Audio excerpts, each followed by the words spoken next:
Hola, bienvenidos al curso LPIC1 ofrecido por el Grupo Linux de la Universidad Distrital. Mi nombre es Cristian Alejandro Rojas y hoy les hablaré acerca del Topic 104 que corresponde a dispositivos y sistemas de ficheros. Hablaremos de los últimos dos objetivos de este topic. Hay que recordar que este será el último video correspondiente al examen 101. En el objetivo 6 hablaremos de crear y modificar enlaces simbólicos y duros. Primero necesitamos saber qué es un enlace. Un enlace es simplemente la referencia hacia otro archivo en el mismo file system o en otro file system. ¿Por qué debemos usarlos? Digamos en el caso de que nosotros queremos tener una referencia hacia un archivo, no tenemos la necesidad de copiar ese archivo, sino simplemente creando un enlace nos evitamos tener que copiarlo y obviamente nos ahorraremos espacio en el disco. Los enlaces vienen de dos tipos, vienen de enlace simbólico y enlace duro. Los enlaces simbólicos se pueden hacer de un file system a otro y tienen, por ejemplo, se les asigna otro inode. Los enlaces duros, en cambio, no se pueden apuntar hacia otro file system y se apuntan directamente al mismo inodo del archivo que vayamos a hacer el enlace. También vamos a hablar acerca de la preservación de links. En el caso, digamos, que nosotros necesitemos copiar un archivo pero que queramos conservar su referencia. Entonces vamos a ver unos ejemplos, por ejemplo, de los enlaces simbólicos. Los enlaces simbólicos los suelen usar las distribuciones para lo de los run levels. Entonces, en este caso estoy en una distribución de Debian, voy a dirigirme a etc al run level 5 y quiero ver el contenido de ahí. Pueden ver el contenido que aparentemente son estos archivos, pero si nosotros miramos con solo una DL, de hecho, se puede ver que estos archivos son realmente enlaces que están apuntando hacia scripts de inicio de esos servicios. ¿Por qué deberíamos usar esto? Digamos en el caso que nosotros necesitemos tener siempre actualizada esta referencia, no tenemos que poder editarnos run level por run level en este caso, sino simplemente dedicamos este archivo init.d, digamos en fscommon, y ya tomaría los cambios, los diferentes run levels. Y por otro lado tenemos los enlaces duros. Los enlaces duros nos sirven para cuando queremos hacer una referencia en el mismo file system. Entonces voy a crear aquí un enlace duro, voy a abrir aquí mi terminal, voy a volverme como el usuario LPI, listo. Entonces voy a dar todos los archivos para que vean el proceso desde cero. Ok, voy a hacer mkdir, listo, voy a crear un archivo cualquiera. Entonces hola hacia archivo, listo. La diferencia entre un enlace duro y un enlace simbólico principalmente es que el enlace duro referencia hacia el mismo inodo y el enlace simbólico crea otro inodo que referencia hacia la ruta del archivo. Voy a crear un enlace simbólico a este archivo. Se hace mediante el comando ln-s-simbólica. Archivo, y le digo a qué archivo quiero guardar ese enlace. Entonces, como pueden ver, efectivamente se creó un enlace simbólico a ese archivo. ¿Qué pasa si yo hago un cat a ese archivo simbólico? Me muestra el contenido de archivo como tal. Ahora voy a realizar un enlace duro hacia ese archivo. Entonces ln seguido del nombre del archivo al que quiero hacer referencia y luego el nombre al que quiero darle al enlace. Entonces efectivamente pueden ver que ahí se creó un enlace duro, pero ya les voy a mostrar la diferencia en los inodos. Voy a hacerle un stat a todos los archivos que hay en el directorio. Como pueden ver, efectivamente el fichero que se llama archivo está apuntando hacia el inodo, hacia este inodo. En cambio, el fichero que se llama duro está apuntando hacia el mismo inodo. Esto es porque es un enlace duro. Ahora, ¿qué pasa con el enlace simbólico? En el enlace simbólico no apunta al mismo inodo porque apunta directamente hacia el archivo. Un enlace simbólico se puede romper de la siguiente manera: si yo remuevo el archivo de origen, es decir, en este caso y yo intento hacer un cat asimbólico, ¿qué pasa? Me dice que no existe el fichero o el directorio. ¿Por qué? Porque está apuntando hacia la locación de ese enlace. Ahora yo podría hacer lo siguiente: yo podría remover este enlace simbólico. De todos modos, el archivo sí existe, porque todavía hay una referencia hacia ese nodo y el sistema de ficheros. Cuando no hay ninguna referencia hacia ese nodo, simplemente lo elimina. Pero en este caso, como existían dos referencias, que era archivo y duro, todavía preserva la referencia. Por lo tanto, si yo le hago cat a duro, pueden ver que todavía está el contenido original de archivo. Voy a remover este enlace porque les quiero mostrar un ejemplo acerca de cómo preservar los archivos, los enlaces simbólicos. Entonces, de nuevo, voy a crear un archivo hacia acá. Voy a crear su enlace simbólico respectivo. Les voy a mostrar algo acerca de los paths absolutos y paths relativos. Entonces, primero voy a crear el enlace simbólico con un path relativo, entonces simbólico. Ok, entonces ahí efectivamente creé el enlace simbólico con un path relativo. Voy a copiar ese enlace simbólico una carpeta atrás y quiero que se den cuenta de un detalle. ¿Qué pasa si en este momento yo le doy un cat asimbólico? Por ejemplo,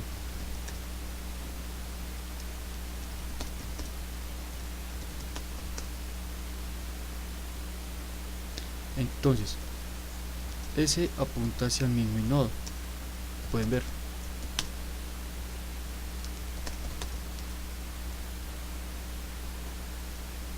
Entonces quedó apuntando hacia el mismo archivo. Voy a remover el archivo y van a ver que la referencia también se daña automáticamente. Entonces, como pueden ver aquí, si yo le doy hacia dir, luego hago cat simbólico, ya no existe. Si yo quiero copiar un archivo y quiero conservar su referencia, voy a utilizar el flag -d con el comando cp. Recuerden que siempre pueden consultar los manuales de los comandos. Entonces aquí pueden ver efectivamente que con -d no se dé referencia, es decir, que se preservan los links. Entonces voy a dirigirme a dir1, voy a crear de nuevo el archivo, voy a remover todo.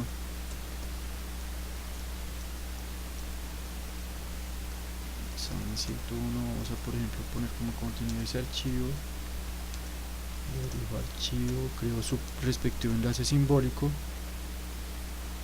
Entonces archivo simbólico, ok, y luego voy a copiar eso, pero no quiero desreferenciar ese enlace simbólico. Ok, y ahora quiero que miren esto, simbólico. Me dice que no existe el sistema, no existe el fichero. ¿Por qué? Porque ese symbolic está referenciado hacia el archivo que estaba en el directorio 1, pero como yo leí el path relativo y no leí el path absoluto, entonces me saca ese error. Voy a remover todos estos archivos que se relacionan con symbolic, voy a dirigirme de nuevo a dir y voy a crear de nuevo un enlace simbólico, pero en este caso con el path absoluto. Entonces voy a dar ln-s, lo voy a dar en este caso la ruta completa con lp dice dir archivo y voy a crear en simbólico pero con el path absoluto. Listo, efectivamente pueden ver que a diferencia de este simbólico con el path absoluto contiene todo el path completo. Si yo copio sin desreferenciar esto, entonces se van a dar cuenta. Ok, me equivoqué en la copia.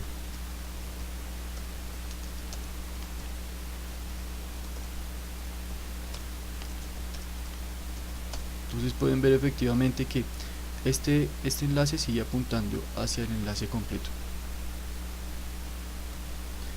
Ok, continuaremos con el objetivo 7, que consiste en encontrar archivos en el sistema y ubicarlos correctamente.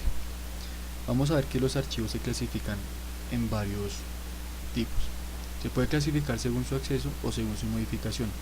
Según su acceso, existen los compartidos y los no compartidos. Los compartidos son aquellos que podemos compartir en red, bien sea vía un NFS, también puede ser la documentación a la que puede acceder cada usuario y también pueden hacer los archivos binarios.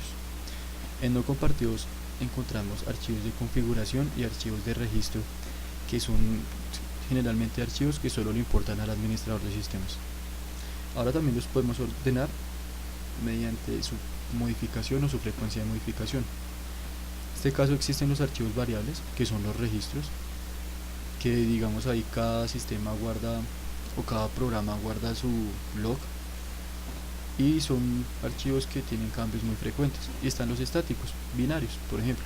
Estos archivos se modifican rara vez debido a que por lo general se modifican cuando un administrador de sistemas hace una actualización del sistema operativo. Hacia el año 1964, la comunidad Linux desarrolló el FHS, que es el File System Hierarchy Standard. Entonces, la idea es regular cómo se organiza el root directory para que se preste la facilidad para los administradores de sistemas de, digamos, que no difieran mucho entre una distribución y otra. Una distribución no está obligada a seguir este estándar, pero es muy recomendable por la razón mencionada anteriormente. Cuando nosotros vayamos a realizar programas, sería ideal tener en cuenta este estándar con el fin de hacerlo lo más compatible posible con otras distribuciones.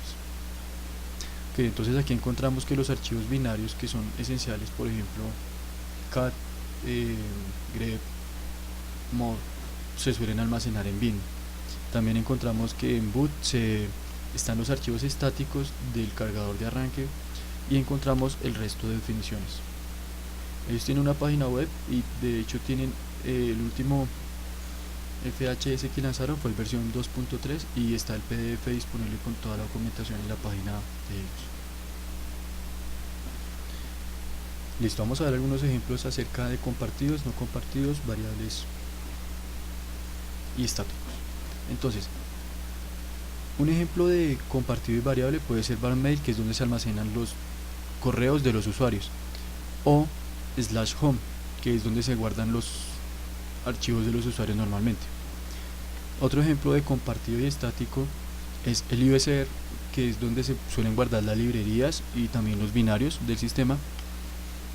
Y encontramos también el USR local.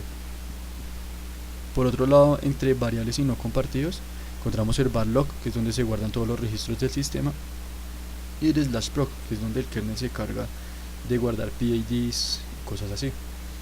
Y por otro lado, entre estático y no compartido, encontramos el etc, que como ya dijimos anteriormente es donde se guarda la mayoría de los archivos de configuración del sistema, y el /boot, que es donde se guardan los archivos que el sistema necesita para arrancar. Vamos a ver dónde se ubican los comandos o los programas binarios según su naturaleza.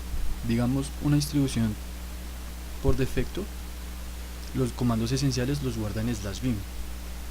Eso dependiendo si es un usuario. Los comandos del administrador como tal se guardan en /sbin. Vamos a ver un par de ejemplos. En este caso les tengo aquí este ejemplo que nos indica dónde está la locación de ese binario. Entonces digamos cat. ¿Dónde se guarda cat? En bin cat, porque todos los usuarios deben poder acceder a ese binario. Pero digamos, si yo necesito configurar la red, utilizaría ifconfig. ¿Dónde está ifconfig? Ifconfig está en ese bin porque debería ser un archivo que solo podría ejecutar el administrador del sistema.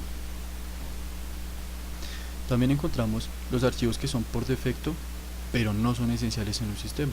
Entonces estos se guardan en USR bin para los usuarios del sistema, y para los administradores se guardaría en USR sbin. Por otro lado tenemos los archivos y los binarios que son personalizados pero no esenciales. Por lo general son paquetes que uno descarga como tal, o que uno descarga y compila.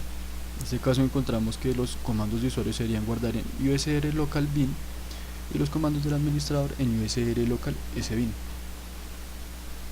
Ok, vamos a hablar de algunos directorios que son claves. Entonces vamos a hablar de el /mnt, que es como una locación que se le provee al administrador de sistemas, en el cual podría montar, digamos, unidades de floppy o unidades de CD.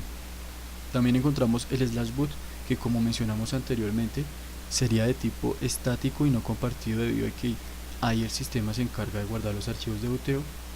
El /lib, que también corresponde al sistema y son de tipo estático.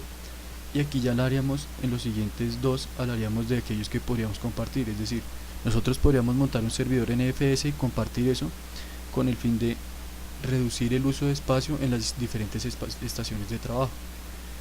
Si una estación de trabajo puede montar nuestro usr-lib con el fin de que ella no tenga que tener como tal instalados los programas en el disco duro propio. Al igual lo hacemos con usr-bin. Y por otro lado tenemos los archivos var, digamos tmp. A diferencia del tmp, este no se borra cada vez que nosotros reiniciamos el sistema. Esto se conserva. Por lo general, como su nombre lo dice, se utiliza para guardar los archivos temporales que genere cierto programa, pero que tal vez se necesite luego de su ejecución y luego de un reinicio del sistema. Otro ejemplo muy importante de esto es el var run. El var run suele almacenar los PIDs de servicios del sistema. Vamos a ver un ejemplo práctico. En este caso yo tengo un servidor Apache corriendo, entonces voy a loguearme como superusuario. Voy a ir a mi directorio var run y aquí, por ejemplo, pueden ver lo siguiente. Voy a mostrar todo el contenido del sistema y quiero que vean algo específico. Por ejemplo, este deus PID. Este deus PID, ¿qué contenido tiene? deus.pid. Ok, entonces como pueden ver contiene el PID del proceso deus. Si quieren lo podemos comprobar utilizando el siguiente comando.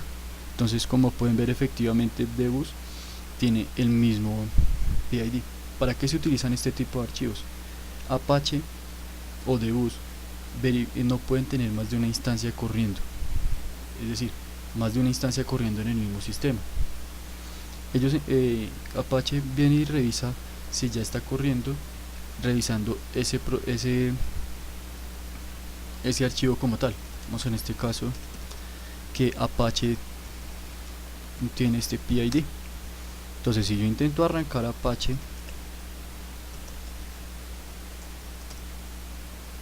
me debería salir un error. En este caso no me sale. Ok,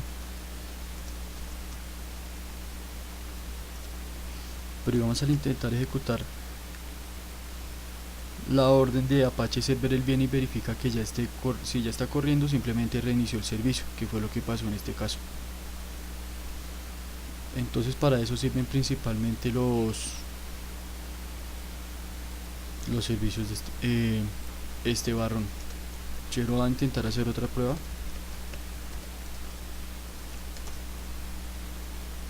Ok, entonces este es un ejemplo de cuando falla un comando. Como pueden ver, aquí yo ya tengo que el servicio SSH está corriendo con el PID 495. Entonces, por eso fue que falló iniciar nuestro servicio Apache otra vez, porque solo puede nuestro servicio SSH otra vez, porque solo puede dar una instancia del mismo. Y por último, vamos a hablar de unos comandos que nos sirven para encontrar la locación de un archivo. Entonces, hay 4 comandos básicos para hacer esto. Entonces, voy a mostrarles los ejemplos. El comando wish, ¿de qué se encarga? El comando wish busca en la variable path donde está ese binario. Si ustedes vieron el ejemplo que hice anteriormente, entonces, por ejemplo, voy a buscar dónde está el comando cat o dónde está el comando nmap. Entonces, como pueden ver, esto fue un archivo que está en usr-bin, porque no es esencial del sistema. Ahí pueden ver lo que estábamos viendo anteriormente. Entonces, este se encarga como tal de solo buscar en el path del sistema. Si quieren ver mi variable path, aquí la pueden observar. Ok, ahora hablaremos del comando whereis. Whereis nos indica, es similar al comando wish, con la diferencia de que incluye algunos directorios adicionales. Por ejemplo, nos incluye los directorios de los manuales y vamos a ver un ejemplo. Vamos a hacerle un where is al comando cat. Entonces él me indica dónde está el binario de cat y dónde están los manuales respectivamente. Ahora vamos a hablar del comando find. El comando find nos ayuda a encontrar un archivo según ciertas características que nosotros le proveamos. Por ejemplo, vamos a buscar con mi usuario. Entonces voy a loguearme aquí como LPIC.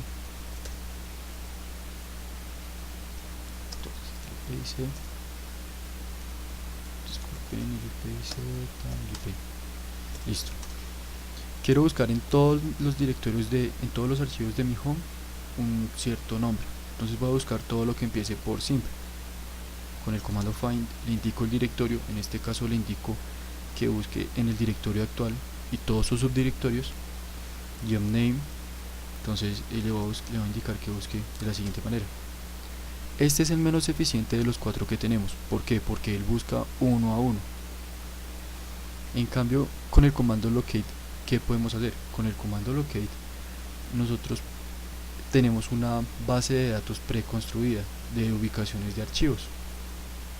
Esa base de datos se construye con los siguientes parámetros. Voy a mostrarles el archivo de configuración. Entonces voy a ir a etc y el archivo que lo contiene se llama updatedb. Estos directorios son los que van a ser excluidos cuando nosotros ejecutemos el comando updatedb, es decir, no van a venir a buscar aquí para hacer el caché. Y estos son los file systems que vamos a ignorar también. Entonces, como pueden ver aquí, se ignora todo lo que sea una imagen de CD, se ignora los sistemas automáticos y demás. Entonces, por ejemplo, pueden ver que hay, por ejemplo, un directorio que no cumple con ninguna de estas dos características, que es /home, que no está excluido acá, y que no está excluido acá porque es un sistema de tipo x4. Para hacerles una muestra del comando locate, vamos a ejecutarlo de la siguiente manera. Voy a salir aquí de Vim.